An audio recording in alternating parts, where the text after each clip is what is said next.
Quiero invitarles a abrir sus Biblias conmigo al libro de Apocalipsis, el capítulo 12 y el versículo 17. En esta serie estamos hablando de los profetas y del don de profecía. En Apocalipsis 12, 17 tenemos un versículo muy importante sobre el don de la profecía. Y dice lo siguiente: entonces el dragón se llenó de ira contra la mujer y se fue a hacer guerra contra el resto de la descendencia de ella, los cuales guardan los mandamientos de Dios y tienen el testimonio de Jesucristo. En este versículo, el dragón representa a Satanás. La mujer representa a la iglesia. El remanente de la simiente de la mujer representa la última iglesia. Y quiero que noten que las características que destacan a este último remanente es que guardan los mandamientos de Dios y tienen el testimonio de Jesucristo. Ahora, este versículo necesitamos comprenderlo en su contexto. En realidad, este versículo es la culminación de una serie de eventos históricos que vienen anteriormente en el capítulo 12. Es decir, este versículo es el clímax del capítulo 12. Pero para entender este versículo necesitamos regresar al comienzo del capítulo para ver la secuencia histórica que lleva a este versículo con que empezamos nuestro estudio de esta noche. Ahora, antes de ir al comienzo del capítulo 12, sin embargo, necesitamos analizar otra profecía que está relacionada con esta de Apocalipsis 12. Quiero invitarles a regresar conmigo al libro de Daniel, el capítulo 7, porque Daniel 7 es la base de Apocalipsis 12 y también es la base de Apocalipsis 13, que es el otro capítulo que vamos a estudiar en nuestro tema de hoy. Daniel, el capítulo 7. Ahora, no vamos a estudiar todo este capítulo. Solamente quiero repasar los grandes puntales del capítulo. En realidad, este capítulo 7 de Daniel presenta a 4 bestias. Y solamente voy a repasar las primeras 3 y les voy a decir qué representan estas 3 bestias. Tenemos en Daniel 7 un león. El león representa al reino de Babilonia, la Babilonia del rey Nabucodonosor. Luego, después de eso, tenemos un oso. El oso representa el reino de los medos y los persas, que es el segundo reino después que se levantó Babilonia. Luego tenemos un leopardo. El leopardo representa el reino de Grecia, la Grecia de Alejandro Magno. Es decir, las primeras 3 bestias, león, oso, leopardo, representan a Babilonia, Medo-Persia y Grecia. Pero quiero enfocarme especialmente en la 4ª bestia de Daniel 7. Noten Daniel 7 y voy a leer los versículos 23 y 24. Daniel 7, 23 y 24. Dice así, y aquí está hablando el ángel intérprete de esta visión. Dijo así: la 4ª bestia será un 4º reino en la tierra, el cual será diferente de todos los otros reinos, y a toda la tierra devorará, trillará y despedazará. Noten que tenemos entonces una 4ª bestia, se conoce como la bestia terrible, pero en realidad es un dragón. Dice que trilla y desmenuza todo lo que encuentra en su camino. En la historia no cabe duda que este 4º reino representa al Imperio Romano. Roma imperial, o se conoce también como Roma pagana. Es decir, que estas 4 bestias representan a Babilonia, Medo-Persia, Grecia y el Imperio Romano. Pero lo que quiero que noten es que este 4º imperio tiene en Daniel 7 4 períodos de existencia. La 4ª bestia tiene 4 períodos de existencia. La primera etapa de esta cuarta bestia es la que acabamos de leer en el versículo 23. Es el imperio que trilla y pisotea y desmenuza. Pero ahora quiero que noten que este imperio tiene una segunda etapa. Noten el versículo 24 de Daniel el capítulo 7. Y los 10 cuernos significan que de aquel reino se levantarán 10 reyes, y en las profecías reyes son intercambiables con reinos. Fíjense, dice que de este reino, del cuarto reino, se levantarán 10 reyes o 10 reinos. Ahora, resulta obvio que si se van a levantar 10 reinos de este reino, el reino tiene que existir antes de que se puedan levantar los 10. Es decir, hay un periodo durante el cual esta cuarta bestia, este dragón, gobierna solo. En el versículo 23 dice que pisotea y trilla. Pero luego dice que después de un tiempo le salen a este dragón en la cabeza 10 cuernos. Esa es la segunda etapa de esta cuarta bestia, de este dragón. Primera etapa, el dragón solo. Segunda etapa, el dragón con los 10 cuernos. Pero ahora quiero que noten que hay una tercera etapa. Sigue diciendo en el versículo 24, y los 10 cuernos significan que de aquel reino, fíjense que de aquel reino, tiene que existir el reino para que se levanten de él, de aquel reino se levantarán 10 reyes o reinos. Y ahora escuchen, viene la tercera etapa. Y tras ellos, es decir, después de los 10, se levantará otro, el cual será diferente de los primeros, y a 3 reyes o a 3 reinos derribará. Fíjense que hasta ahora hemos visto 3 etapas de esta cuarta bestia. Número 1, la cuarta bestia sola, el dragón gobernando solo. Luego de ese reino se levantan 10 reinos, es decir, ese reino se divide en 10. Y luego, entre los 10 reinos, se levanta un cuerno pequeño. Se levanta de la cabeza del mismo dragón. El dragón es Roma. Así que todas estas son etapas de Roma.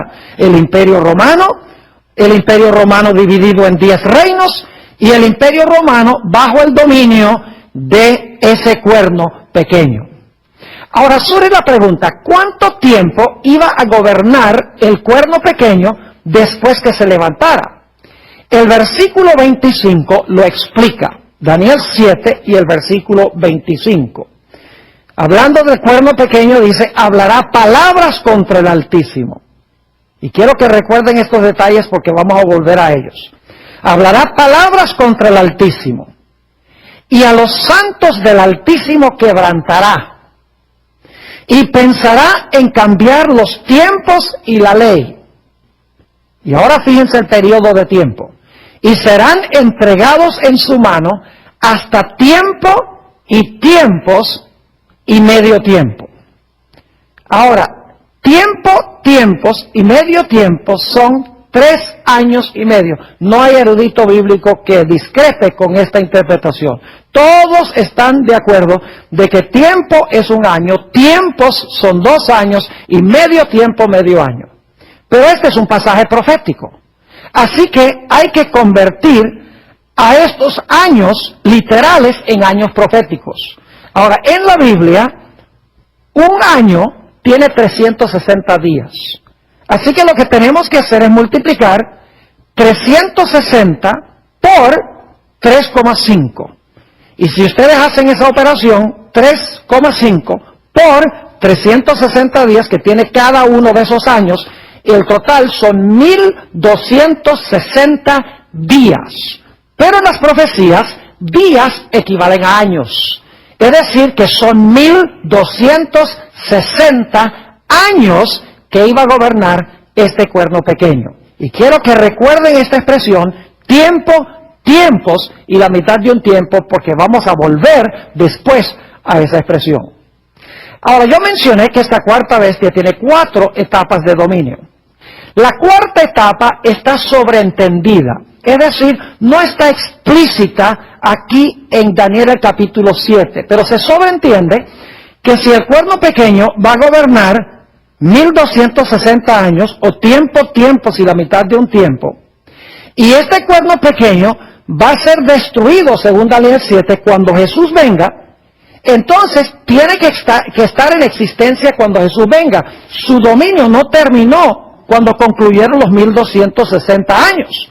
Porque si va a estar en existencia cuando Jesús venga y va a ser destruido cuando Jesús venga, necesita levantarse al poderío otra vez después del periodo de los 1260 años. Eso está implícito en Daniel 7, porque dice que será destruido con la venida del Señor Jesús. Quiere decir que tiene que estar dominando y existiendo cuando Jesús venga. Los 1260 años no fueron su último periodo de dominio. Así que repasando Daniel 7, muy importante la secuencia, tenemos a un león, Babilonia, tenemos un oso, Medo-Persia, tenemos un leopardo, Grecia, tenemos un dragón que representa el Imperio Romano, luego el dragón con los 10 cuernos, fueron las divisiones en que se dividió el Imperio Romano. Luego tenemos el cuerno pequeño durante 1260 años que se levanta.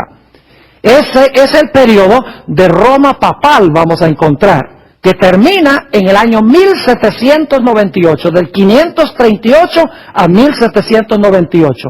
Y luego nos dice que en algún momento después de este periodo, este cuerno se iba a levantar otra vez a su poderío antes de que Jesús viniera, y Jesús lo va a destruir cuando Él venga en poder y gloria.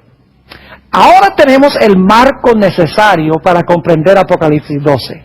Así que vayan conmigo a Apocalipsis, el capítulo 12, y vamos a analizar cuidadosamente este capítulo, y el propósito de nuestro estudio es ubicar el momento histórico de Apocalipsis 12:17 con que comenzamos nuestro estudio de hoy.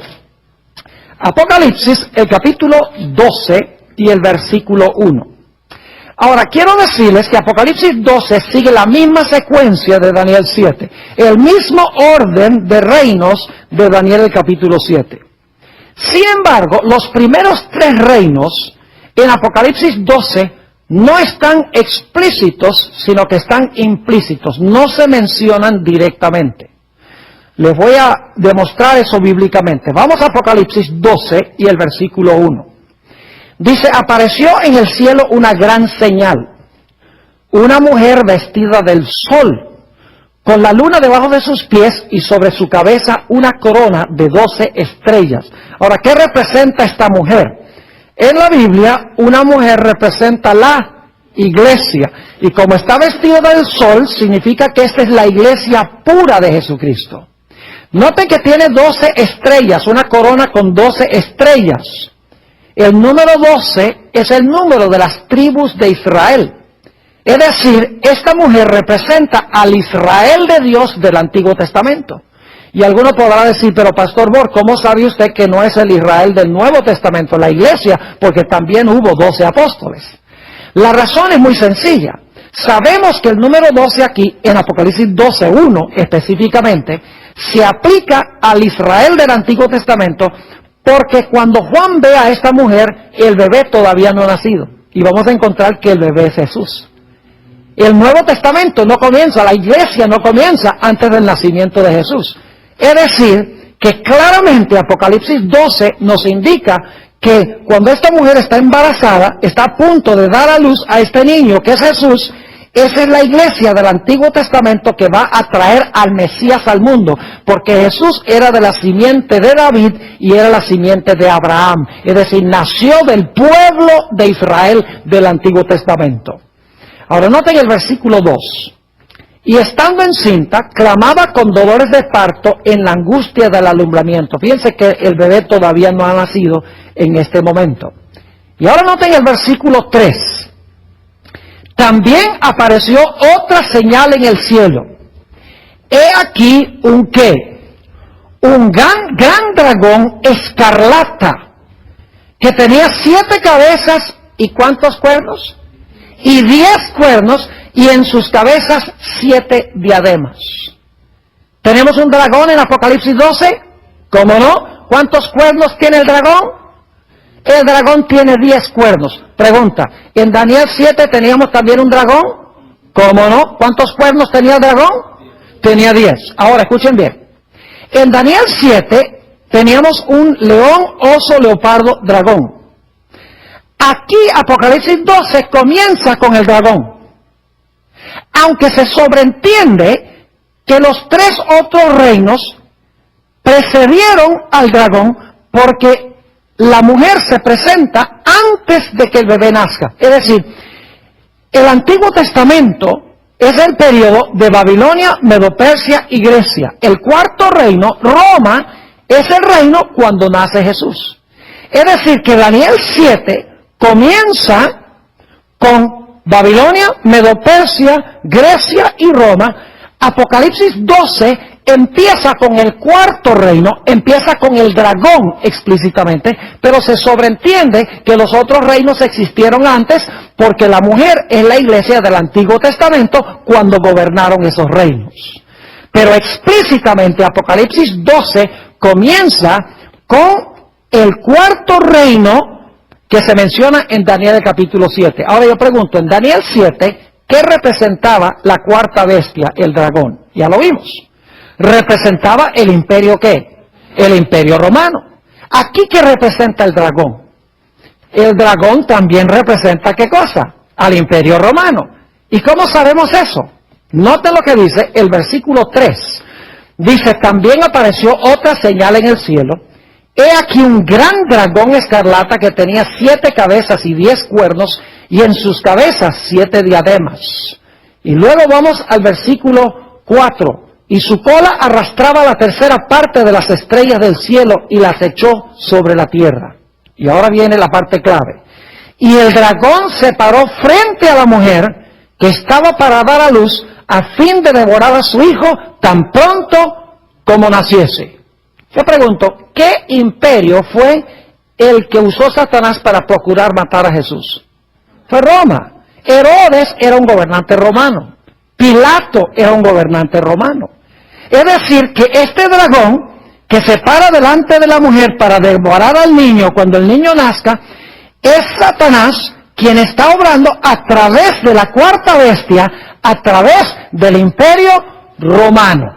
Es decir, Apocalipsis 12 comienza explícitamente con el cuarto reino que se menciona en Daniel capítulo 7.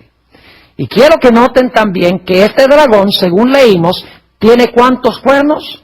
Tiene 10 cuernos, igual que lo que encontramos en Daniel capítulo 7. Ahora, noten lo que dice el versículo 5. Y ella dio a luz un hijo varón, que regirá con vara de hierro a todas las naciones. Y su hijo fue arrebatado para Dios y para su trono. Eso está hablando de la ascensión de Jesús al cielo. Cuando el Señor Jesucristo ganó la victoria aquí en la tierra, fue arrebatado a Dios y a su trono. Y eso sucedió también durante ¿cuál imperio? Durante el periodo del imperio romano ascendió el Señor Jesús.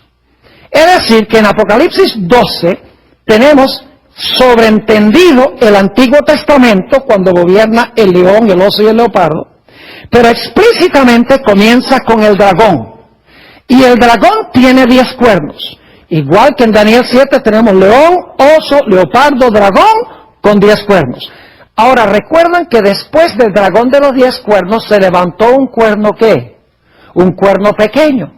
Y ese cuerno pequeño gobernó ¿por cuánto tiempo? Por tiempos, la mitad de un tiempo, o por 1260 años o días proféticos.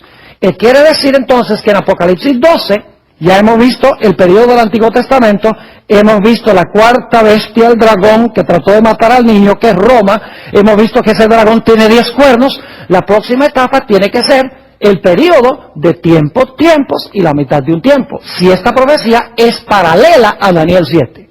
Ahora fíjense lo que dice Apocalipsis 12 y el versículo 6. Apocalipsis 12 y el versículo 6. Dice, y la mujer huyó al desierto. Y quiero que recuerden los detalles. La mujer huyó al desierto, donde tiene lugar preparado por Dios, para que allí la sustenten por 1260 días. Algunos dirán, pero pastor, ahí no dice tiempos y la mitad de un tiempo. Ahí dice 1260 días. Es cierto, pero en un momento vamos a ir a un pasaje donde se usa la misma terminología de Daniel 7. Pero vamos a repasar otra vez los elementos. La mujer huye al desierto, tiene un lugar preparado por Dios, allí la mantienen 1260 días. Ahora, vamos a Apocalipsis, el capítulo 12 y el versículo 13, a donde se amplía lo que acabamos de leer en el versículo 6. Dice, y cuando vio el dragón, que había sido arrojado a la tierra, persiguió a la mujer que había dado al hijo varón, dado a luz el hijo varón. Y se le dieron a la mujer las dos alas de gran águila, para que volase de delante de la serpiente, ¿a dónde? Al desierto, a su lugar, donde es sustentada. ¿Es lo mismo que leímos en el versículo 6? La mujer huye al desierto, a su lugar, donde es sustentada. ¿Cuánto tiempo? Por un tiempo y tiempos y la mitad de un tiempo. Pregunta, ¿es este el mismo periodo del cuerno pequeño de Daniel el capítulo 7? Es la idéntica terminología. Así que en Apocalipsis 12 nos hemos movido a través implícitamente de Babilonia, Medo-Persia, Grecia, explícitamente con Roma, que procuró matar al niño, y luego ese dragón tenía 10 cuernos, y luego la iglesia huye al desierto por tiempos y la mitad de un tiempo. Esta profecía es paralela a la profecía de Daniel el capítulo 7. Pero ahora vamos a encontrar que Apocalipsis 12 añade detalles que están implícitos en Daniel 7. Ustedes recuerdan que mencioné que en Daniel 7 hay una cuarta etapa de esta cuarta bestia que está implícita. Es decir, gobierna 1260 años y al final de los 1260 años pierde su poder. Porque si gobierna más que 1260 años, diría más que 1260 años. Su periodo de dominio terminó cuando concluyeron los 1260 años. Pero ese poder va a estar gobernando cuando Jesús venga. Significa que entonces en algún momento tiene que recuperar su dominio o su poder. Ahora en Daniel 7 no se menciona explícitamente eso, pero en Apocalipsis 12 sí. Noten lo que dice el versículo 15. De Apocalipsis 12. Y la serpiente arrojó de su boca tras la mujer agua como un río, para que fuese arrastrada por el río. ¿Qué representan las aguas en la Biblia? Ustedes saben que las aguas representan muchedumbres, naciones, lenguas y pueblos. Es decir, Satanás echó de su boca tras la mujer muchedumbres, naciones, lenguas y pueblos, ¿para tratar de qué? Para tratar de ahogar o matar a la mujer. Y eso lo hizo durante los 1260 años que dominó. Pero ahora quiero que noten que la persecución de este poder se suspende. Versículo 16. Pero la tierra ayudó a la mujer. Noten, la tierra ayudó a la mujer. ¿Y cómo lo hizo? Pues la tierra abrió su boca y tragó el río que el dragón había echado de su boca. Pregunta, ¿se suspende la persecución aquí? ¿Sí? Si las aguas representan persecución, Satanás usa las muchedumbres, naciones y pueblos para perseguir a la mujer, pero dice que la tierra ayuda a la mujer y se traga las aguas, significa que la mujer ya no es perseguida más. Hay un periodo, en otras palabras, en que se suspende el poder de este cuerno pequeño, el poder que está persiguiendo al pueblo de Dios. Un periodo durante el cual la tierra ayuda a la mujer. Ahora, ¿saben lo que es interesante? En Apocalipsis 13 vamos a encontrar una bestia que se levanta del mar. Vamos a encontrar que este poder que dominó 1260 años se levantó del mar. El mar representa muchedumbres, naciones, lenguas y pueblos. Pero aquí no se habla del mar, sino que se habla ¿de qué? De la tierra. Y vamos a encontrar en Apocalipsis 13 que hay una bestia que se levanta de la tierra, no del mar. Quiere decir que se levanta no a donde se levantó la primera bestia, sino que se levanta en otro sitio. Si las aguas representan muchedumbres, entonces la tierra representaría un lugar donde no hay muchedumbres, naciones, lenguas y pueblos. Vamos a encontrar que en realidad este territorio que se describe como la tierra, históricamente fue el territorio de los Estados Unidos de América. Yo no sé si ustedes conocen la historia, pero cuando la iglesia estaba siendo perseguida en Europa, cuando este cuerno pequeño estaba persiguiendo al pueblo de Dios, el pueblo de Dios tenía que huir a los lugares desérticos. Varios de ellos decidieron venir al Nuevo Mundo, decidieron venir a los Estados Unidos, se conocen como los peregrinos.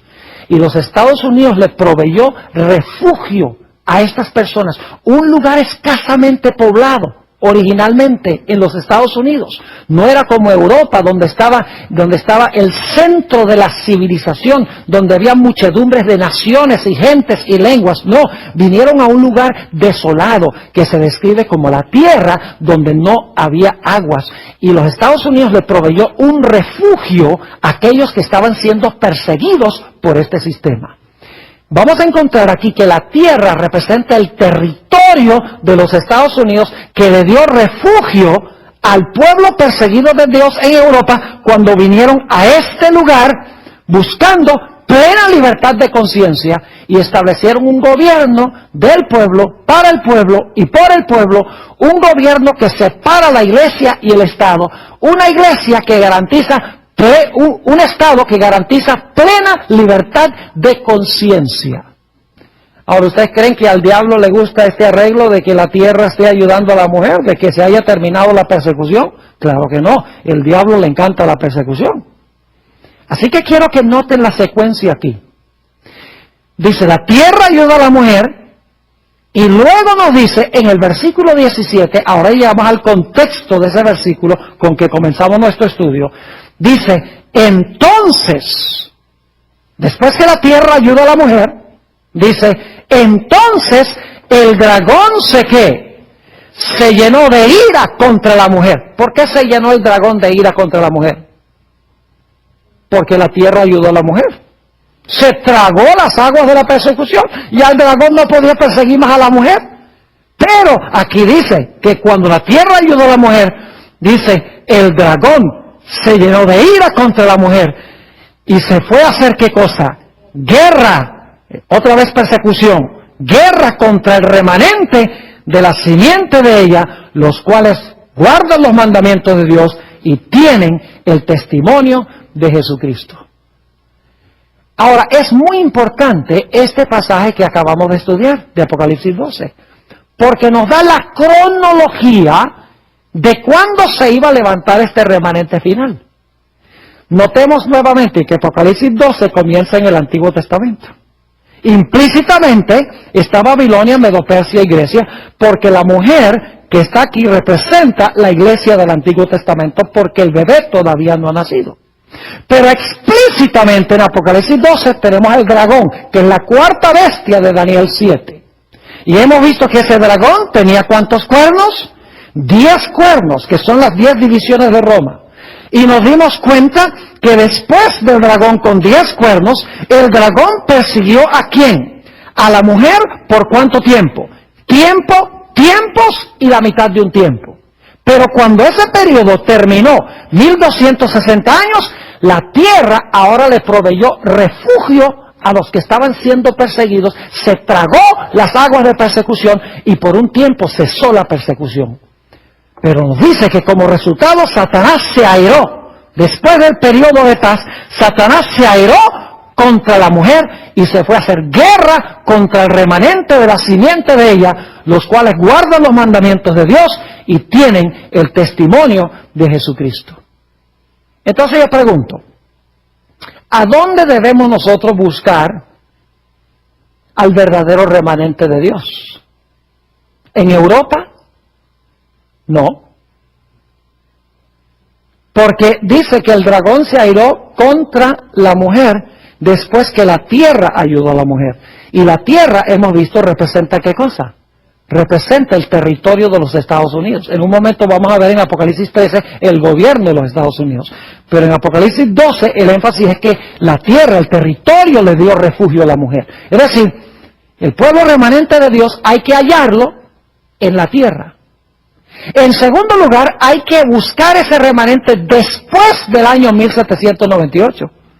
Porque después del periodo que gobierna el cuerno pequeño y el tiempo que la iglesia huye al desierto.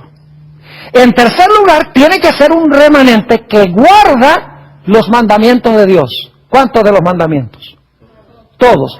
¿Y a qué se refiere la Biblia cuando habla de los mandamientos de Dios? ¿De qué mandamientos está hablando?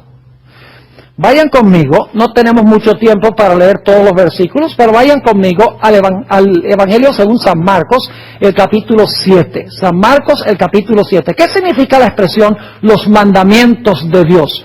En realidad se refiere a los 10 mandamientos. En Marcos 7 y el versículo 8 y 9, Jesús está hablando de un mandamiento específico de la ley de Dios. Está hablando del mandamiento que dice, honra a tu padre y a tu madre. Y fíjense con qué terminología se refiere Jesús a ese mandamiento. Marcos 7 y el versículo 8 y 9. Dice Jesús, porque dejando el mandamiento de Dios, la misma expresión, dejando el mandamiento de Dios, os aferráis a la tradición de los hombres, los lavamientos de los jarros y de los vasos de beber, y hacéis otras muchas cosas semejantes. Les decía también, bien invalidáis el mandamiento de Dios para guardar vuestra tradición. Y ahora fíjese a qué mandamiento se refiere Jesús. Versículo 10. Porque Moisés dijo, honra a tu padre y a tu madre, y el que maldiga al padre o a la madre, muera irremisiblemente. ¿A qué mandamiento se refirió Jesús cuando habló del mandamiento de Dios? El mandamiento que dice que honra a tu padre y a tu madre. Aquí, así que, ¿qué significa la expresión mandamientos de Dios en Apocalipsis 12:17? Se refiere a los 10 mandamientos. Es decir, va a haber un pueblo, después de 1798, que se va a levantar en la tierra, en los Estados Unidos, que va a enseñar que es necesario guardar ¿cuántos mandamientos? Todos los mandamientos de Dios, incluyendo el mandamiento del sábado, exactamente. Pero dice también va a tener el testimonio de Jesús. Ahora, ¿qué es el testimonio de Jesús? Bueno, vamos a Apocalipsis, el capítulo 19 y el versículo 10. Apocalipsis 19 y el versículo 10. Aquí se aparece un ángel majestuoso a Juan.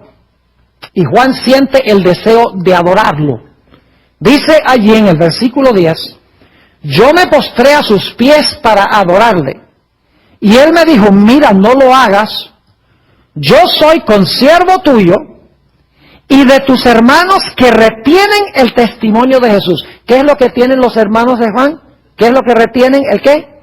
El testimonio de Jesús.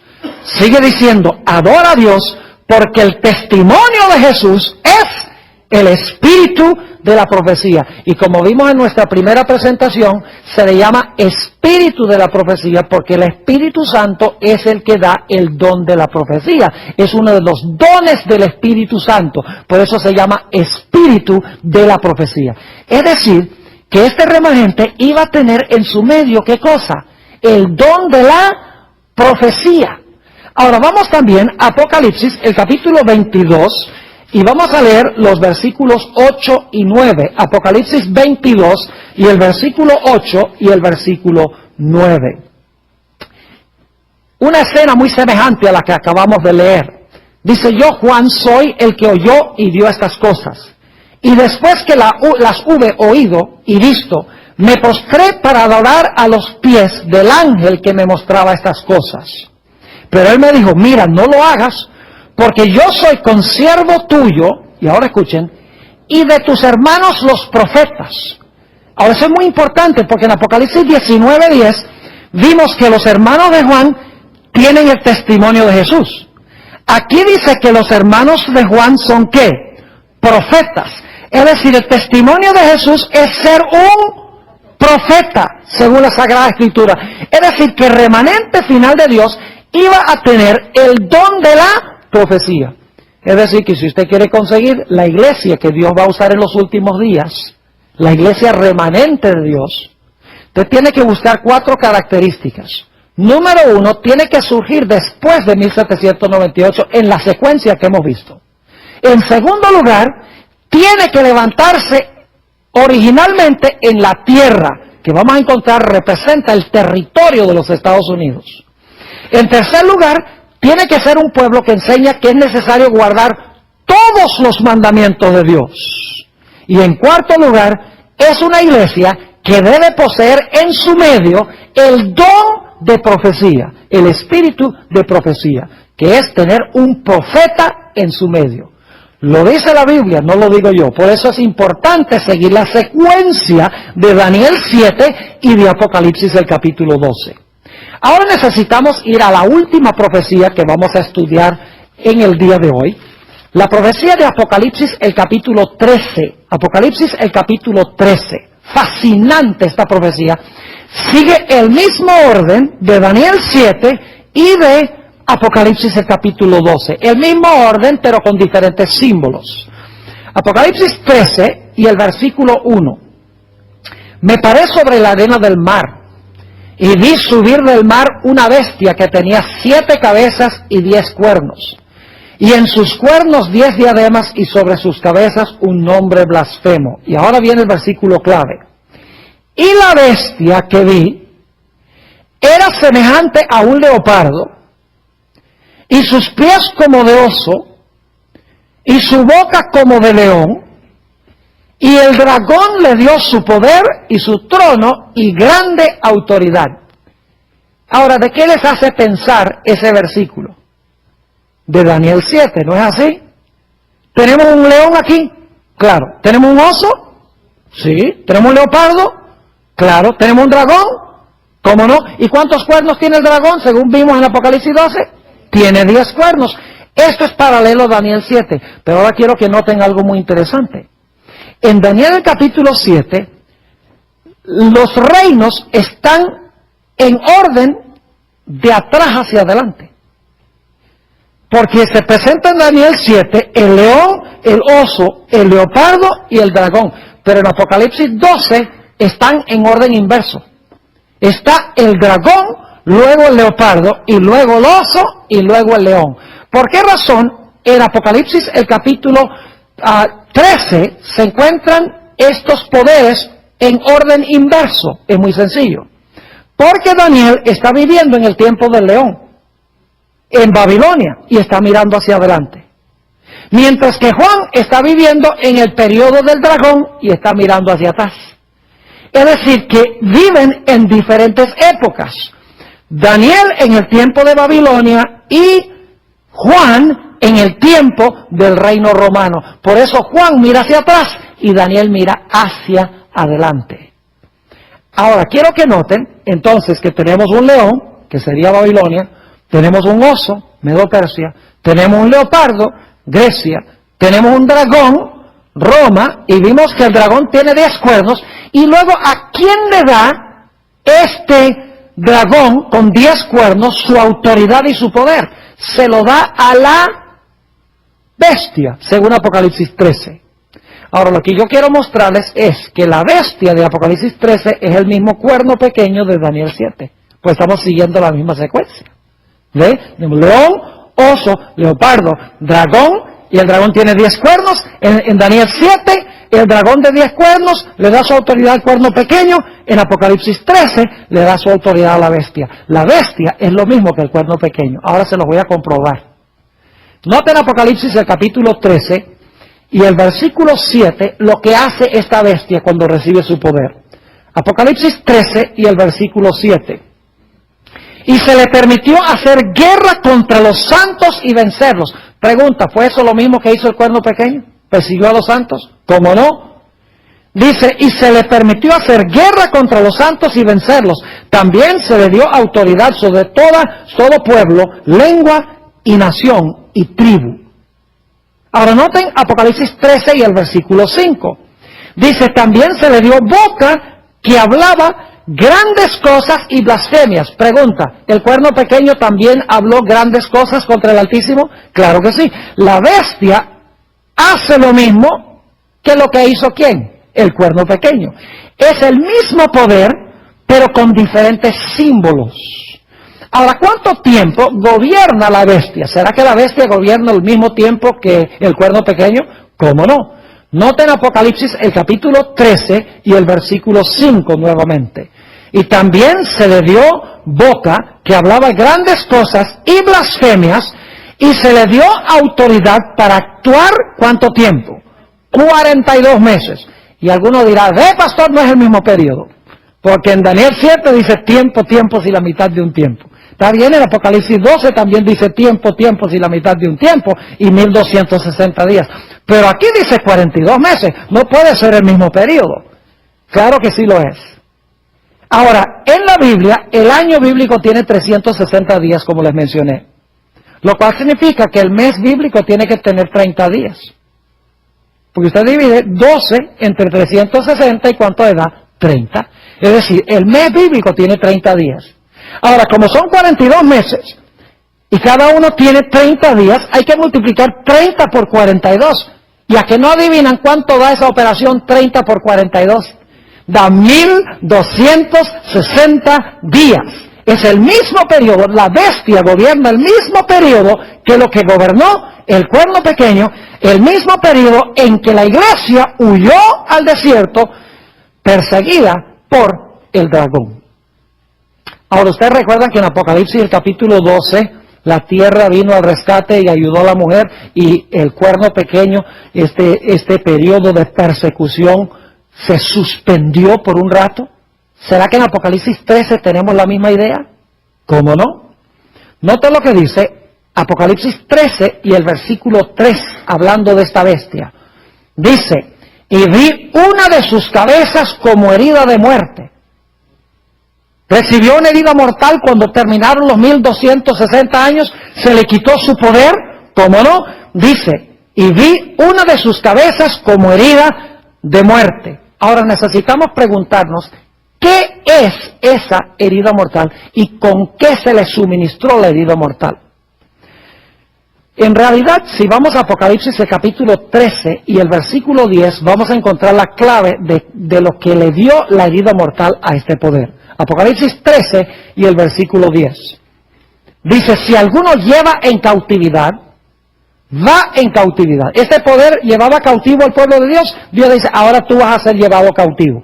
El Papa fue llevado cautivo en 1798, donde murió en exilio en Francia. No tengo tiempo de relatarles toda la historia, pero es fascinante. Este poder que llevaba cautivo al pueblo de Dios y lo maltrataba y lo encarcelaba, ahora el jefe de este sistema es llevado cautivo. Y luego dice, si alguno mata a espada debe ser muerto. Es decir, este poder usaba la espada ¿para qué? Para matar. Y dice, la misma espada que él usó para matar es la espada que le iba a ¿qué? Que le iba a dar la herida mortal a él. Ahora, ¿qué? Algunos dirán, bueno, ahí no dice claramente que la espada fue la que le dio la herida mortal. Sencillamente dice, si alguno mata a espada debe ser muerto. Noten el versículo 14. Dice claramente que a este poder la espada le dio su herida. Dice allí, y engaña a los moradores de la tierra con las señales que se le ha permitido hacer en presencia de la bestia, mandando a los moradores de la tierra que hagan la imagen de la bestia. Ahora escuchen esto, que tiene la herida de espada y vivió. ¿Qué fue lo que hirió a la bestia? La espada hirió a la bestia. Ahora yo me pregunto, ¿qué era esa espada? ¿Qué representa esa espada? Porque es un símbolo. Dice que la bestia usaba la espada para matar, pero dice que al final de su dominio, después de los 1260 años, la espada iba a acabar con él. Ahora, ¿qué representa esa espada? Vayan conmigo, Romanos el capítulo 13, para que vean qué representa la espada. Romanos el capítulo 13, y vamos a leer los versículos 1 al 4. Romanos 13 y el versículo 1 al 4. Dice, sométase toda persona a las autoridades superiores. ¿Qué son las autoridades superiores? Significa el poder, ¿qué? Civil, al gobierno. Muy bien. Sométase toda persona a las autoridades superiores, porque no hay autoridad sino de parte de Dios, y las que hay por Dios han sido establecidas. De modo que quien se opone a la autoridad, es decir, quien se opone al gobierno o al poder civil, a lo establecido por Dios resiste, y los que resisten acarrean condenación para sí mismos. Porque los magistrados, ahí está clarito, la autoridad son los magistrados, porque los magistrados no están para infundir temor al que hace el bien, sino al malo. ¿Quieres pues no temer la autoridad? Es decir, ¿quieres no tenerle miedo al gobierno ni al poder civil? Haz lo bueno y tendrás alabanza de ella. Y ahora viene el versículo clave. Porque es servidor de Dios, el poder civil es servidor de Dios para tu bien. Pero si haces lo malo, teme, porque no en vano lleva ¿qué? La espada, pues es servidor de Dios, vengador para castigar al que hace lo malo. ¿Qué es lo que tiene el poder civil? El poder civil tiene la espada. Ahora yo pregunto, ¿qué usaba Roma papal durante los 1260 años para perseguir y matar al pueblo de Dios? Usaba al poder civil. Usaba a los gobiernos del mundo para perseguir al pueblo de Dios. Y Dios dice que al final de su dominio, después de los 1260 años, esa espada del poder civil se iba a levantar contra la bestia. Y así fue que en el año 1798, 1260 años después de que este poder se montó en el trono, entró el general Berthier, general de las tropas de Napoleón Bonaparte, bajó al Papa de su trono, donde estaba celebrando el aniversario de su coronación, y fue llevado cautivo a Francia. Y Napoleón Bonaparte dijo, no se va a elegir otro papa. El poder civil de Roma papal ha terminado. El Estado no podrá ser usado más por este poder. Exactamente 1260 años después, su poder le fue quitado. Pero yo pregunto, ¿se le iba a sanar la herida? Fíjense, recuerden Apocalipsis 12, dice, la tierra ayudó a la mujer para la persecución. Pero luego dice, entonces el dragón se airó contra la mujer y se lanzó en una persecución final contra ella. ¿Será que en Apocalipsis 13 tenemos después de la herida mortal una persecución final contra el pueblo de Dios? Oh, claro que sí. Vamos otra vez a Apocalipsis el capítulo 13 y vamos al versículo 10. Apocalipsis 13 y noten el versículo 10 para que captemos el contexto. Apocalipsis 13 y el versículo 10. Lo acabamos de leer hace unos momentos. Dice, si alguno lleva en cautividad, va en cautividad. Si alguno mata a espada debe ser muerto. Aquí está la paciencia y la fe de los santos. Ahora escuchen el versículo 11. Después, es decir, después que esta bestia recibe su ¿qué? Su herida, porque el versículo 10 describe la herida, el que mata a espada, lo van a matar con la espada. Dice, después, vi qué cosa, otra bestia que subía ¿de dónde? De la tierra. Ahora yo no sé si ustedes ven una conexión aquí. En Apocalipsis 12, la iglesia huye 1260 años.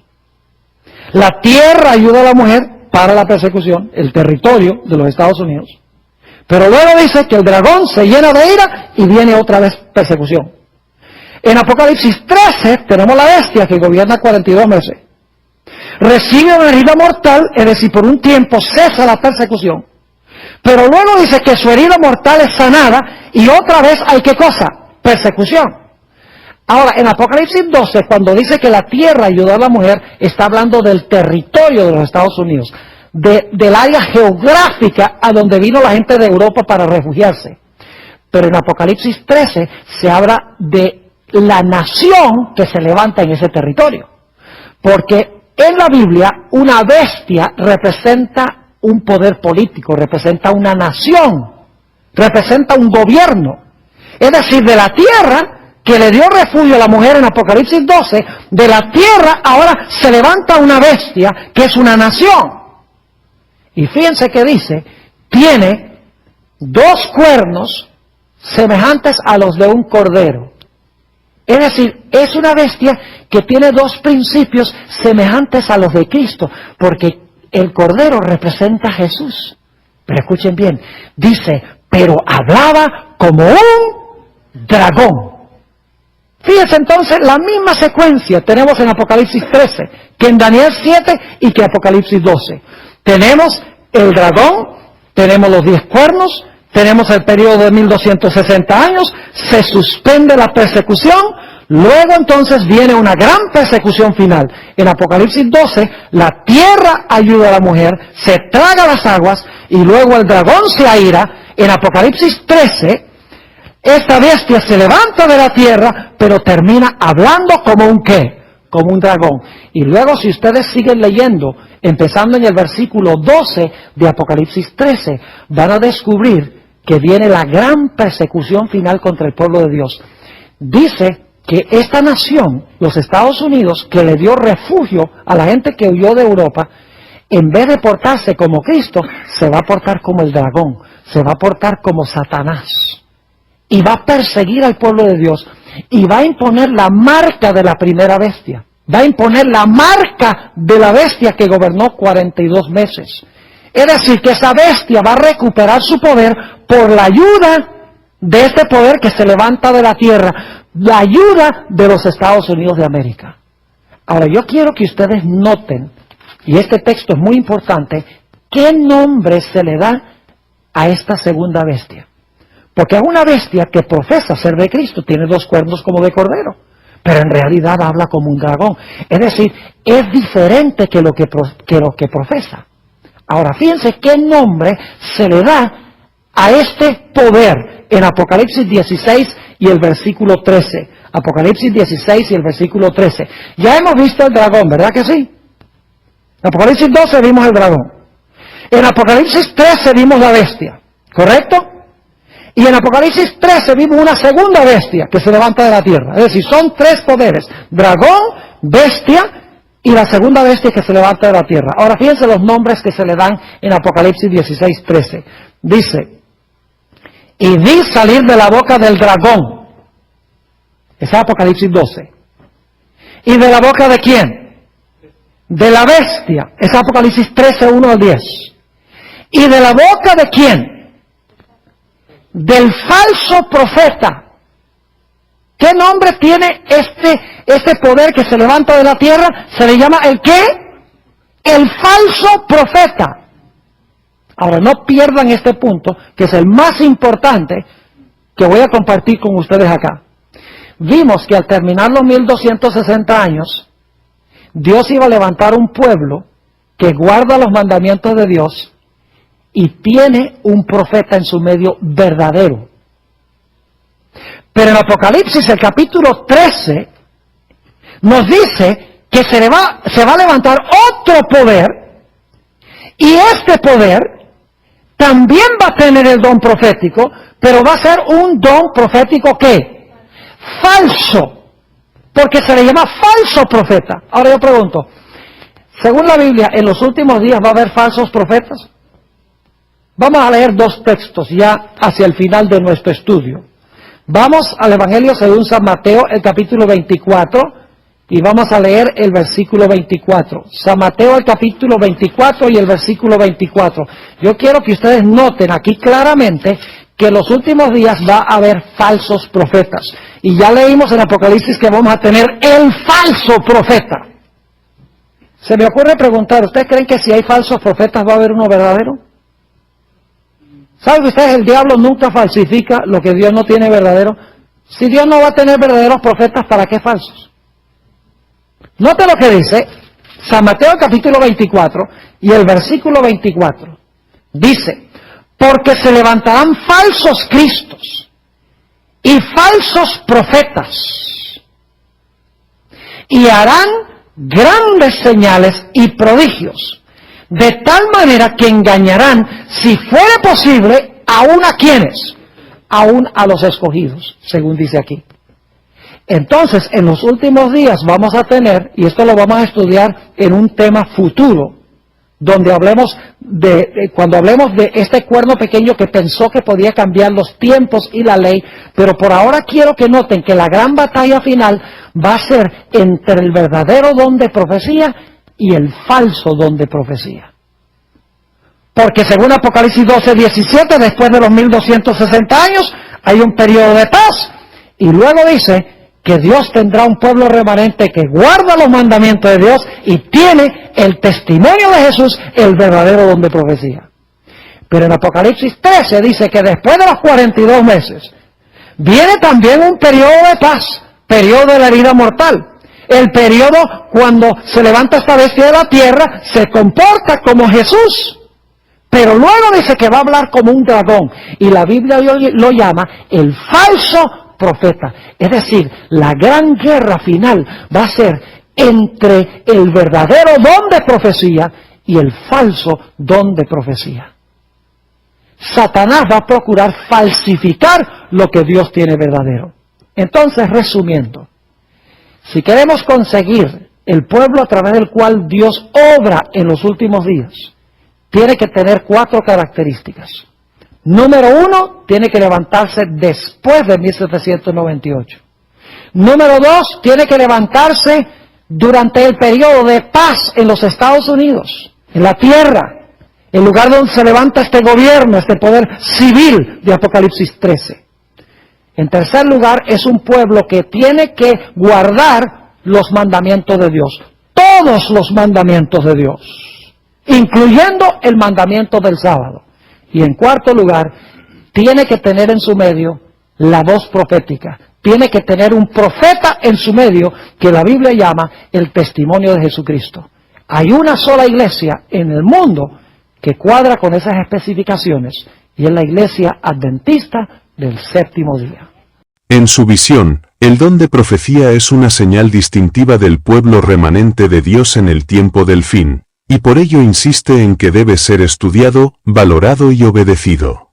A la vez, señala que este don se complementa con la profecía bíblica, que actúa como el marco en el cual Dios ha revelado su plan de salvación y el desarrollo del gran conflicto entre Cristo y Satanás.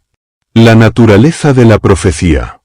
Para Esteban Bor, la profecía no puede reducirse únicamente a predicciones del futuro. Aunque ciertamente incluye aspectos predictivos, su naturaleza es mucho más amplia. Él subraya que la profecía tiene 2 grandes funciones: proclamar la verdad de Dios en el presente y anunciar lo que vendrá en el futuro. En este sentido, cita la etimología de la palabra profecía, que significa hablar en lugar de o hablar en nombre de. Por lo tanto, un profeta es aquel que transmite el mensaje divino a los seres humanos. De acuerdo con el pastor, la profecía es entonces tanto fortaleza espiritual como advertencia futura. Incluye reprensión contra el pecado, consuelo en tiempos de crisis y dirección en momentos de confusión. Además, enfatiza que el mensaje profético debe ser siempre fiel a la palabra escrita de Dios. Todo profeta verdadero habla conforme a la ley y al testimonio, Isaías 8:20. De este modo, la profecía no se convierte en un mensaje aislado ni en un simple fenómeno místico, sino en una voz coherente con la revelación previa. La centralidad de Jesucristo en la profecía. Uno de los aspectos más insistentes en la predicación de Bor es que Cristo es el centro de toda profecía. A menudo cita Apocalipsis 19:10, donde se declara que el testimonio de Jesús es el espíritu de la profecía. Para él, esto significa que el propósito último de la profecía es dar testimonio de Cristo, su misión, su sacrificio, su intercesión y su pronto regreso. Por ello, advierte contra el peligro de estudiar la profecía únicamente como un ejercicio intelectual o como una curiosidad sobre eventos futuros. La verdadera profecía, dice, siempre debe conducir al creyente a una experiencia más profunda con Jesús, llevando a la obediencia y al compromiso con su reino. De este modo, las profecías de Daniel y Apocalipsis, por ejemplo, no son solo cronogramas de imperios y bestias simbólicas, sino escenarios en los que se revela el carácter de Cristo y el desenlace de la gran controversia. El don de profecía en la historia bíblica. Señala que, desde el principio de la historia humana, Dios ha levantado profetas para comunicarse con su pueblo. En el Antiguo Testamento, desde Enoc y Noé hasta Isaías, Jeremías, Ezequiel y Daniel, todos cumplieron un papel vital al transmitir mensajes que tenían relevancia inmediata y proyecciones futuras. Del mismo modo, en el Nuevo Testamento, el don de profecía continuó siendo esencial.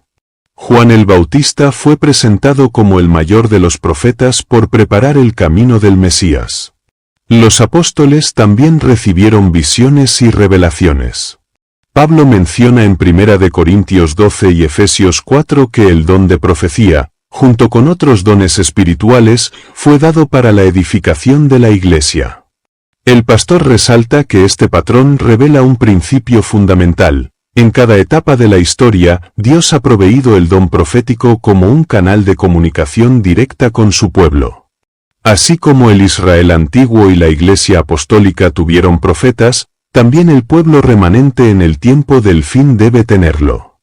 El don de profecía en la Iglesia remanente.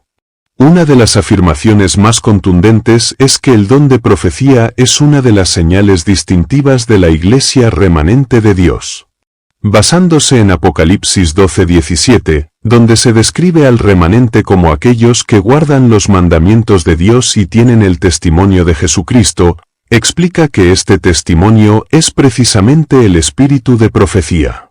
Por lo tanto, enseña que la verdadera Iglesia en el tiempo del fin debe tener dos características inseparables: la obediencia a los mandamientos de Dios y la manifestación del don profético.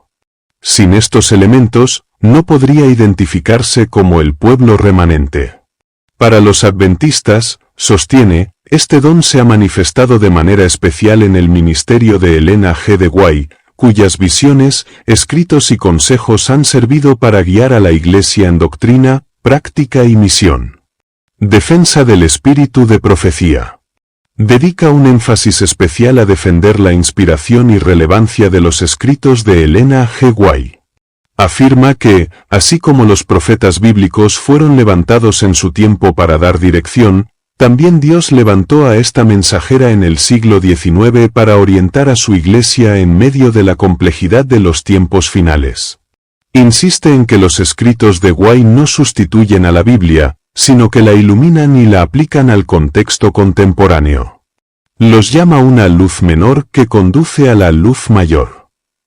Rechaza tanto el extremo de quienes absolutizan sus escritos al punto de usarlos como sustituto de la Biblia, como el de quienes los rechazan alegando que ya no son necesarios. En sus sermones y libros, muestra cómo los mensajes de White se alinean con la Escritura y han advertido a la Iglesia sobre peligros doctrinales, han corregido errores y han motivado la misión. Negar el espíritu de profecía es cerrar los oídos a la voz de Dios que aún guía a su pueblo. La función correctiva y protectora de la profecía. También subraya que la profecía tiene una función correctiva y protectora. Así como los profetas antiguos reprendieron al pueblo por su idolatría, incredulidad o injusticia, los mensajes proféticos en el tiempo del fin tienen la misión de guardar a la Iglesia contra el engaño, la apostasía y la mundanalidad. Enfatiza que Satanás sabe del poder de la profecía, por lo cual procura desvirtuarla, falsificarla o ridiculizarla. Por eso, el pueblo de Dios necesita discernimiento espiritual para identificar lo verdadero de lo falso. Bohr insiste en que todo profeta y toda revelación debe ser probado a la luz de la Escritura.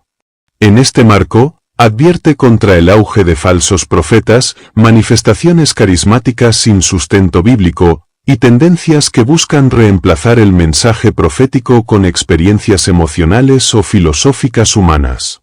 Profecía y el gran conflicto. El pastor es uno de los principales expositores del tema del gran conflicto entre Cristo y Satanás, y coloca la profecía dentro de ese marco. Según su visión, las profecías de Daniel y Apocalipsis muestran el desarrollo histórico del conflicto entre el reino de Dios y los poderes de las tinieblas.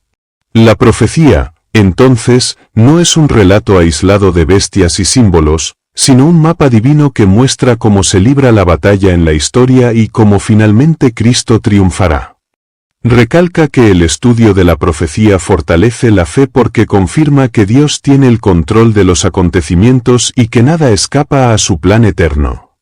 Además, la profecía revela el desenlace final, la derrota de Satanás, la vindicación del carácter de Dios, la restauración del universo y la eternidad con Cristo. Aplicación práctica de la profecía. Aunque muchos ven la profecía como algo teórico o distante, subraya su aplicación práctica en la vida diaria del creyente. Señala que los mensajes proféticos llaman al arrepentimiento, a la obediencia y a la preparación para el retorno de Cristo. Por ejemplo, la profecía de los 3 ángeles en Apocalipsis 14 no es solo un anuncio del juicio o de la caída de Babilonia, sino una llamada urgente a adorar a Dios en espíritu y verdad, a apartarse de los sistemas corruptos del mundo y a mantener la fidelidad a Cristo en medio de la presión social y religiosa. De esta manera, la profecía tiene un impacto directo en la espiritualidad personal, moldea la vida devocional, motiva la santidad y fortalece la esperanza. Profecía como revelación progresiva. Una de las enseñanzas más interesantes es que la profecía se desarrolla en la Biblia como un proceso progresivo. Dios no reveló todo su plan de una sola vez, sino que lo fue desplegando por medio de diferentes profetas y en distintos contextos históricos. Este principio de revelación progresiva explica por qué ciertas profecías solo se comprenden plenamente en su cumplimiento, y cómo cada generación recibe la luz necesaria para enfrentar los desafíos de su tiempo. Por ejemplo, Abraham recibió promesas generales acerca de su descendencia. Más tarde, Moisés entendió la misión de Israel como pueblo. Isaías, Jeremías y Ezequiel ampliaron la visión sobre el Mesías venidero. Finalmente, Daniel y Juan dieron un panorama global que conecta los tiempos antiguos con los últimos días. Esta progresión muestra la paciencia de Dios y su interés en guiar a su pueblo paso a paso. Profecía y la certeza de la historia. Recalca que la profecía bíblica es historia escrita por adelantado. Él señala que el cumplimiento exacto de las profecías pasadas es una garantía de que las que aún faltan también se cumplirán. Daniel 2, con la sucesión de reinos desde Babilonia hasta la piedra que destruye la estatua, es una demostración contundente de la veracidad profética. Ningún ser humano podía anticipar con tal precisión los grandes imperios mundiales, pero Dios lo reveló para que su pueblo tenga confianza. En su enseñanza, resalta que este aspecto histórico de la profecía es una de las pruebas más fuertes contra el escepticismo moderno. Mientras muchos críticos alegan que la Biblia es un libro humano, las profecías cumplidas muestran que detrás de ella está un Dios que trasciende el tiempo. Así, el estudio de la profecía fortalece la fe y otorga seguridad en medio de la incertidumbre del mundo. La profecía y la misión de la Iglesia. La profecía no es un fin en sí misma, sino que tiene una relación directa con la misión de la Iglesia. Los mensajes proféticos impulsan al pueblo de Dios a proclamar con urgencia la verdad presente, especialmente en el tiempo del fin. Él enseña que la misión adventista de anunciar los mensajes de los 3 ángeles está basada en la profecía. Apocalipsis 14 describe un llamado universal a adorar al Creador, a apartarse de Babilonia y a resistir la marca de la bestia. Explica que, sin comprender la profecía, la Iglesia no podría entender la magnitud ni la urgencia de su tarea. De esta manera, la profecía se convierte en el motor que impulsa la predicación del Evangelio eterno. Cuando la Iglesia pierde el interés por la profecía, también pierde su sentido de identidad y misión. El peligro de desestimar la profecía. Un punto de advertencia constante en el ministerio es que muchos dentro del cristianismo han minimizado la importancia de la profecía. Señala que algunas corrientes consideran que estudiar Daniel y Apocalipsis es innecesario, porque piensan que lo esencial es únicamente hablar del amor de Dios. Responde a esta idea aclarando que el amor de Dios precisamente se revela con fuerza en la profecía, porque muestra cómo Él actúa en la historia para salvar a su pueblo y derrotar el mal. Desestimar la profecía es, en su opinión, abrir la puerta a la confusión doctrinal y a la falta de preparación para la crisis final. También advierte que Satanás se beneficia cuando la profecía es ignorada, porque entonces los creyentes quedan sin el mapa profético que les permite discernir las artimañas del enemigo en el tiempo del fin. Profecía y discernimiento espiritual. En los mensajes aparece con frecuencia la idea de que la profecía desarrolla en los creyentes un discernimiento espiritual especial.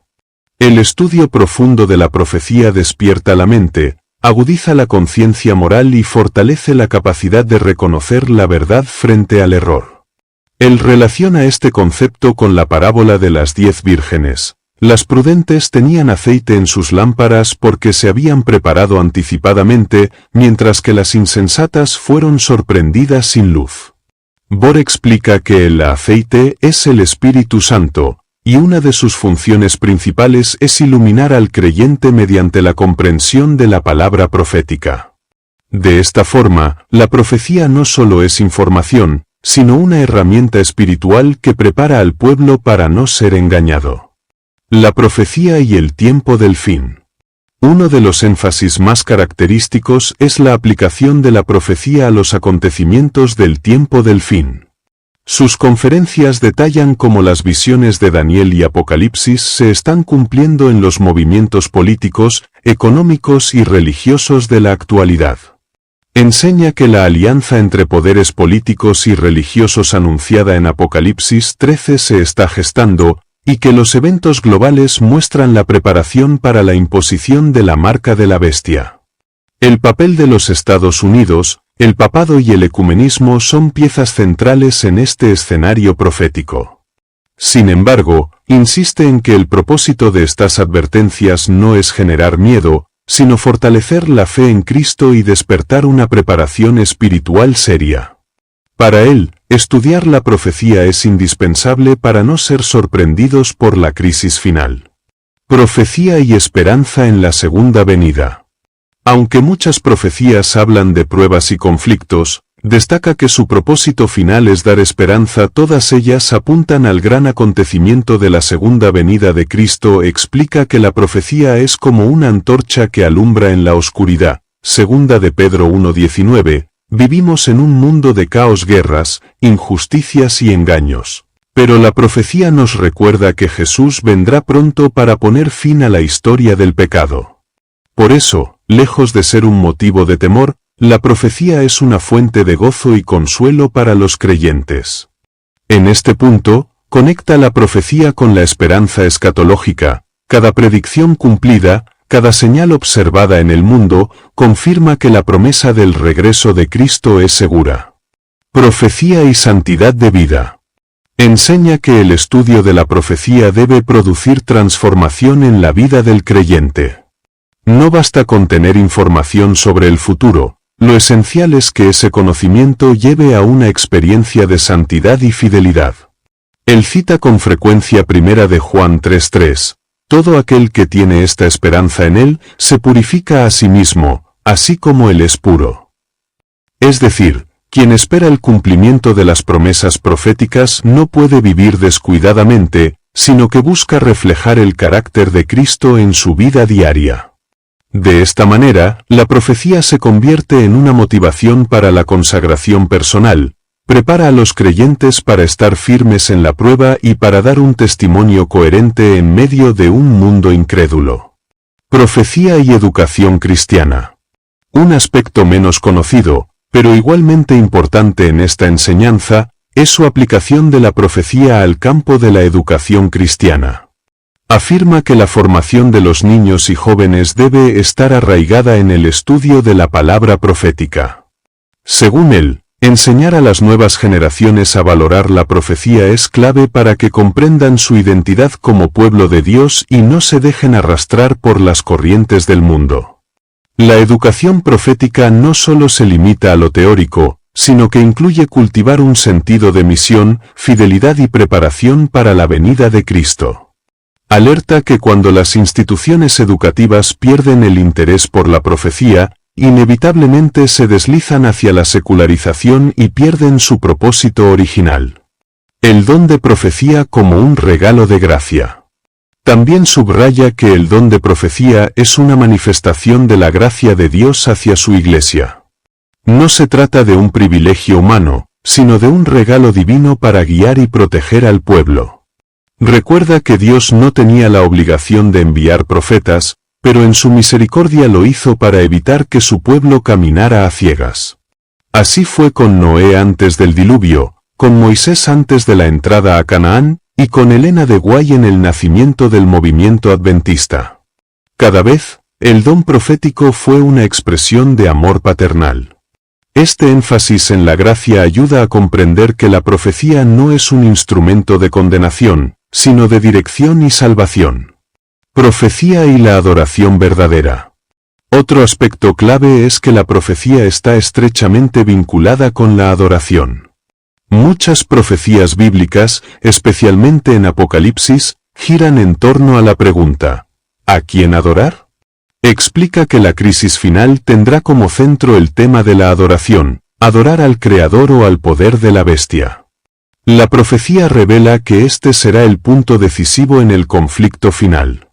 Por lo tanto, estudiar la profecía no solo es cuestión de conocer símbolos, sino de comprender qué significa adorar a Dios en espíritu y en verdad. Para él, la fidelidad en la adoración sabática, la obediencia a los mandamientos y la pureza de corazón son respuestas prácticas a los mensajes proféticos. Profecía y unidad del pueblo de Dios. Finalmente, destaca que la profecía también tiene la función de unir al pueblo de Dios. Cuando los creyentes estudian la profecía juntos, encuentran identidad, propósito y misión común. En un mundo fragmentado por ideologías y filosofías diversas, la profecía se convierte en un punto de cohesión. Las verdades proféticas adventistas son un ancla que mantiene a la Iglesia firme y unida en medio de la tormenta de confusión.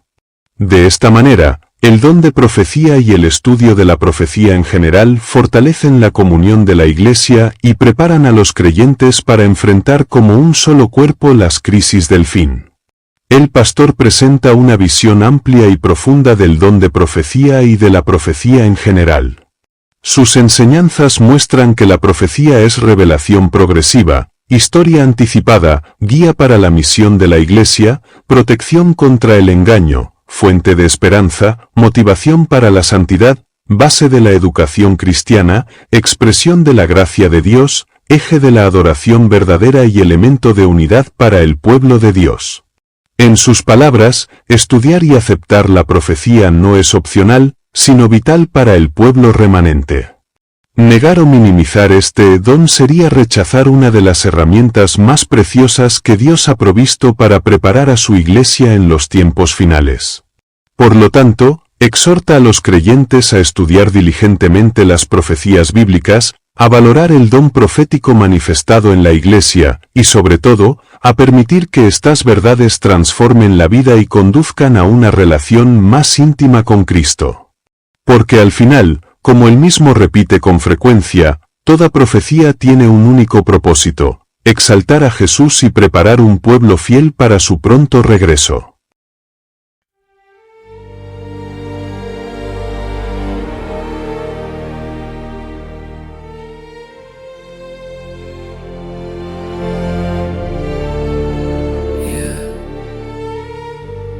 Vértigo de seda, mi calma se queda. Tu piel me provoca, mi alma te toca, mi voz invoca, tu luz sofoca. La noche suspira, mi mente conspira, tu sombra delira, mi calma se vira. Vértigo de seda, mi pecho en caída, tu culpa metida, mi fe rendida. Cada paso te nombra, mi alma en la sombra. Tu beso me asombra, mi calma se alfombra. El aire me atrapa, mi pecho se escapa, tu nombre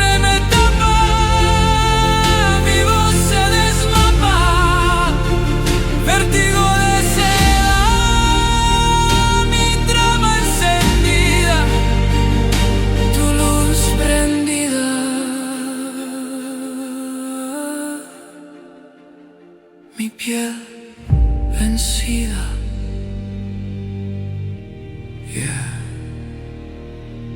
Vértigo de seda.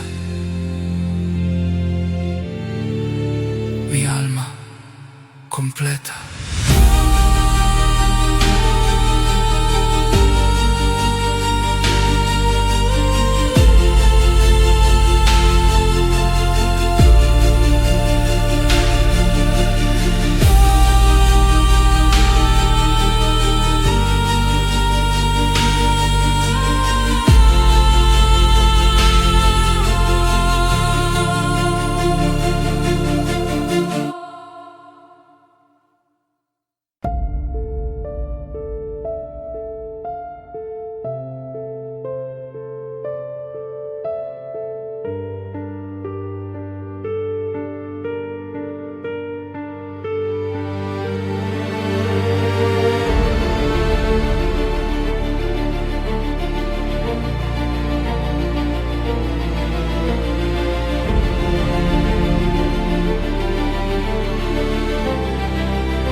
Vértigo de seda, mi calma se queda. Tu piel me provoca, mi alma te toca, mi voz invoca tu luz, sofoca. La noche suspira, mi mente conspira, tu sombra delira, mi calma se vira, vértigo de seda, mi pecho en caída, tu culpa metida, mi fe rendida.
vida, vértigo de seda, mi alma completa.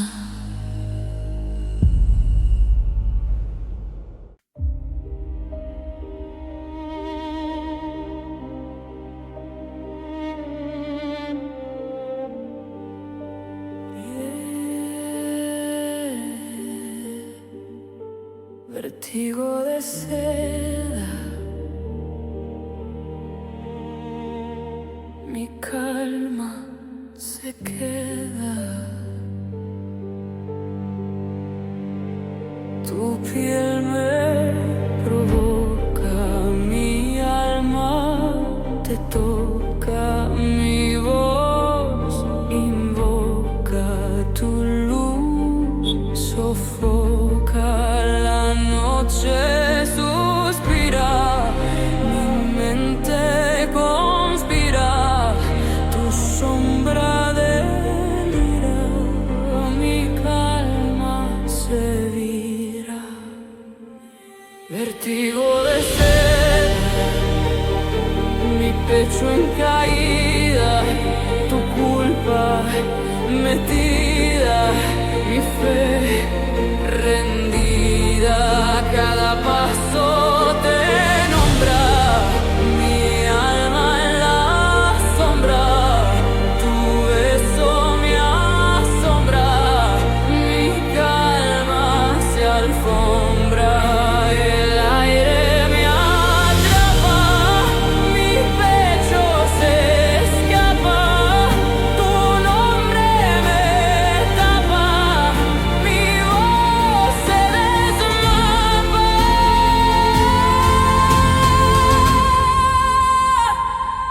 Vértigo de seda, mi trama encendida,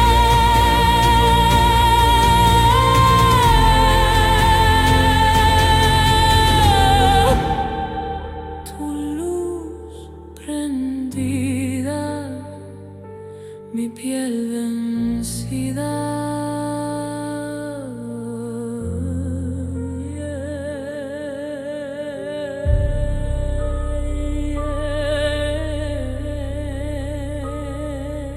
Vértigo de seda, mi alma completa.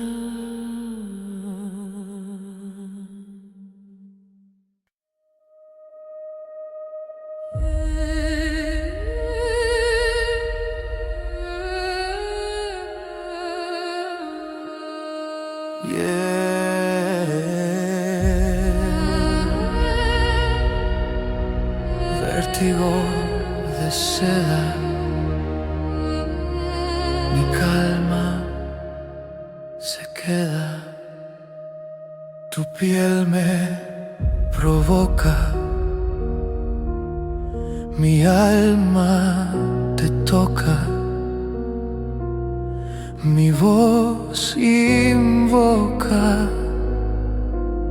tu luz sofoca. La noche suspira, mi mente conspira, tu sombra delira,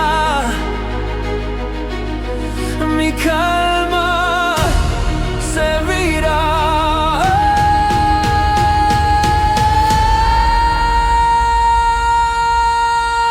Vértigo de seda, mi pecho en caída, tu culpa metida, mi fe rendida. Cada paso te nombra, mi alma en la sombra,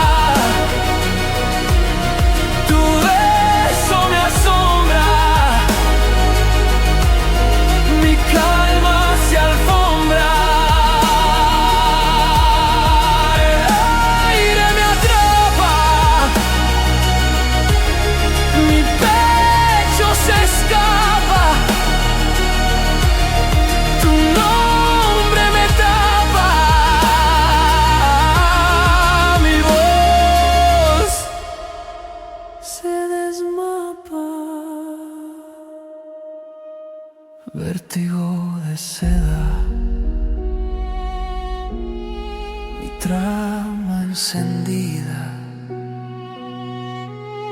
tu luz prendida, mi piel vencida.